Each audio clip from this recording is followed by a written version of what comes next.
పూర్వీకులు ఏ ఆచారాన్ని పెట్టినా దాని వెనుక ఏదో ఒక పరమార్థం కూడా ఉంటుంది. అందులో ఒకటి గోమాతను పూజించడం. గోమాత లక్ష్మీదేవి స్వరూపమని, గోవులో సకల దేవతలు కొలువుదీరి ఉంటారని అంటారు. అందుకే గోవు మన ఇంటికి వచ్చినప్పుడు బయటికి తరిమేయకుండా కాస్తంత గ్రాసము, ఇంత బెల్లము, కూరగాయల్లో లేదంటే పిండి పదార్థాల్లో ఏదో ఒకటి ఆహారంగా అందించాలని చెప్తారు. దానిని కొంతమంది భారతీయులు, హిందువులు తప్పక ఆచరిస్తూ ఉంటారు. అయితే అలా గోమాతకు నిత్యం ఆహారాన్ని అందిస్తున్న ఒక కిరాణా షాప్ యజమానికి సంబంధించిన వీడియో ఇప్పుడు ఇంటర్నెట్లో హల్చల్ చేస్తుంది. ఖమ్మం జిల్లా సత్తుపల్లి మండలం బుగ్గపాడు గ్రామంలోని భాస్కర్ రావు అనే వ్యక్తి కిరాణా షాప్ నడుపుతూ జీవనం సాగిస్తున్నాడు. ప్రతిరోజు ఉదయం అతను షాప్ తెరిచి ముందుగా దేవుడికి పూజ చేసుకుంటాడు. అదే సమయానికి ఒక గోమాత అతని షాప్కి వస్తుంది.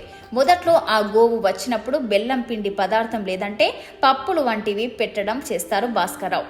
ఇక ఆ గోవు ప్రతిరోజు షాప్ ఓపెన్ చేసే టైంకి టెన్షన్గా రావడం మొదలుపెట్టింది. ఎలా అంటే సొంత మనిషి గనక నేరుగా షాప్లోకి చొరబడి వచ్చినట్టు లోనికే వచ్చేస్తుంది. బెల్లము, పప్పులో ఏదో ఒకటి పెట్టే వరకు షాపు విడిచి ఒక్క అడుగు కూడా బయట పెట్టదు. ఎవరైనా వచ్చి తొలినా కదలదంటే కదలదు. చివరికి షాప్ ఓనర్ భాస్కర్ రావు వచ్చి ఏదైనా స్వయంగా తినిపిస్తే గానీ వెనుదిరగదు ఈ గోవు. ఏ తంతు ప్రతిరోజు ఎలా కొనసాగించడం వల్ల భాస్కర్ రావు కూడా ఆ గోవు పట్ల ఆప్యాయత పెంచుకున్నాడు. ప్రతిరోజు ఆ ఆవు తన షాప్కి రావడం, దానికి ఏదో ఒకటి తినిపించడం తనకి చాలా సంతోషాన్ని కలిగిస్తుంది అంటున్నారు. రోజు బెల్లమే కాకుండా అప్పుడప్పుడు కూరగాయలు కూడా తినిపిస్తానని అంటున్నారు. తన షాప్కి వస్తుంది సాధారణ గోవు కాదని, సాక్షాత్తు ఆ లక్ష్మీదేవే నడిచి వస్తుందని అంటున్నారు.